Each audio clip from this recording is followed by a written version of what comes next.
If you are still doing these 5 beginner mistakes in freelancing, nako, most probably, wala ka pang client until now. Why? Because the people who are pros already pagdating sa freelancing, hindi na nila ginagawa to. So gusto mong malaman kung ano yun? I will tell you exactly what it is in this video. Pero, sabihin ko din sa'yo kung ano yung mga dapat mong gawin para maiwasan mo siya.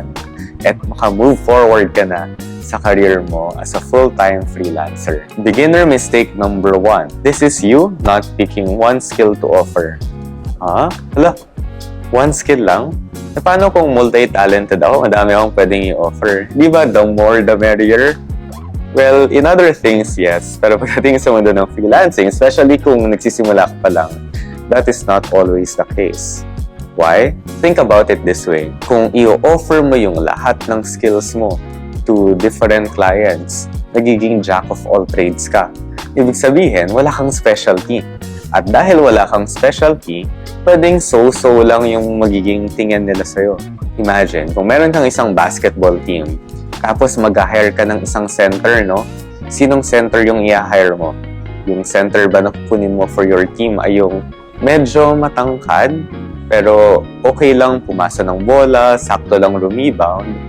Or, kukuha ka ba ng center na matangkad talaga, tapos magaling rebound? Top of the league. No-brainer, di ba?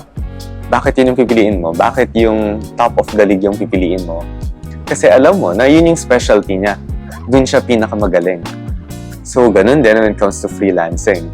Kung magiging man of several trades ka, or magiging jack of all trades ka, hindi nila malalaman kung saan ka talaga magaling. And most of the time, that client will always end up to someone who specializes in that industry or in that skill. At dahil yun din naman yung pinag-uusapan natin, let's go to number 2. Not picking one industry to service. So one skill, one industry din pala dapat. Kasi same concept will apply eh. For example, mag-hire ka ba ng isang graphic designer na gumagawa ng designs for flower shops kung flower shop yung business mo? Yes. Would you rather hire someone who does designs for memorial parks? Ay, syempre hindi. Kung dalawa yung nag-a-apply sa'yo, most probably yung i-hire mo ay yung person or yung graphic designer na magaling sa paggawa ng designs for flower shops kasi yun yung business mo. Alam mo na alam na nila kung ano yung ginagawa nila. Konti na lang yung management na gagawin mo. Kailangan mo na lang i-align yung project mo, yung needs mo sa kanya at siya na yung gagawa nun. So you see, there really is power in simplicity. One skill, one offer, that's it. So kung di mo pa alam kung ano yung one skill and one offer mo, well, it's time to go back to the drawing board, no? Tapos, i-assess mo, ano kaya yung one skill na gusto kong i-offer as a freelancer? Think about it. Beginner mistake number 3. This is you thinking about what equipment to get instead of applying. Aminin mo, guilty ka dyan. Well, guilty din ako doon nung nagsisimula pa lang ako. Iniisip ko, ano kayang specs ng laptop ang pinakamaganda? Anong webcam kaya yung pinaka-affordable sa budget na to na pinakamaganda na may noise cancellation and all? Well, those are all valid reasons, no? At kailangan din naman talagang i-assess natin yon. Kailangan din natin i-research yon. Pero, as always, 90% of the time, kung beginner ka, kailangan yung 90% mo, ini-spend mo in actually applying for jobs. Tapos yung 10%, yun yung nilalaan mo para mag-research sa mga kung ano-ano, para matuto pa. Okay? Di porket pangit yung equipment mo ay hindi ka na ma-hire. Well, that is not always true, pero most of the time it's true. You see, kahit nasabihin natin yung laptop mo ay low-end, as long as you can deliver the job, that's fine. Yung kailangan mong unahin, yung kailangan mong i-prioritize, especially ngayon nagsisimula ka pa lang sa mundo ng freelancing, ay kailangan mo maghanap ng client, period. Beginner mistake number 4. This is you waiting to get hired after one application.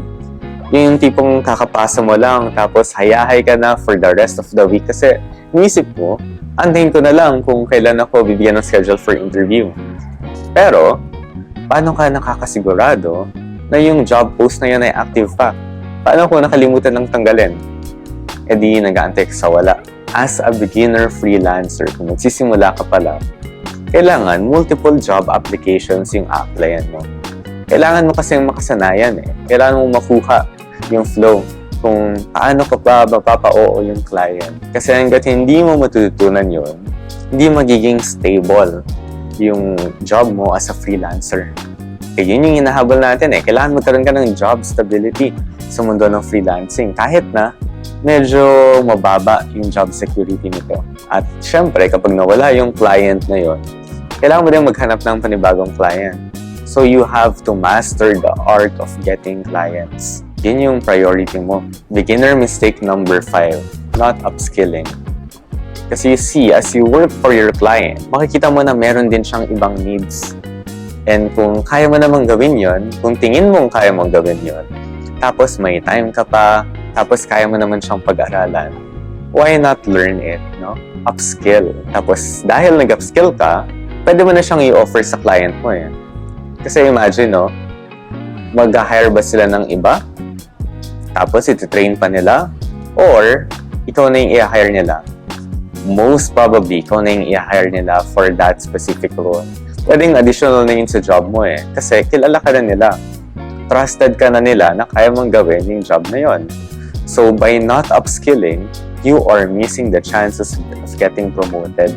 Diba? Doesn't mean na ikaw yung gagawa ng lahat ng skills na alam mo. Pero sooner or later, pwedeng magkaroon ka na ng team tapos you will just be managing them. Ganon.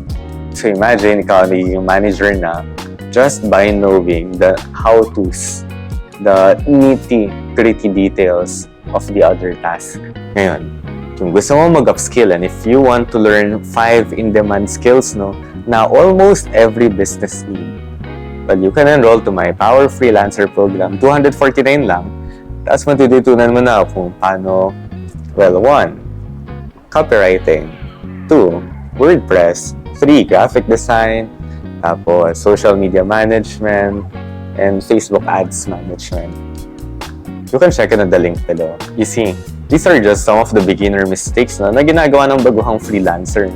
At dahil patuloy na ginagawa nila to, lalong tumatagal yung learning process nila.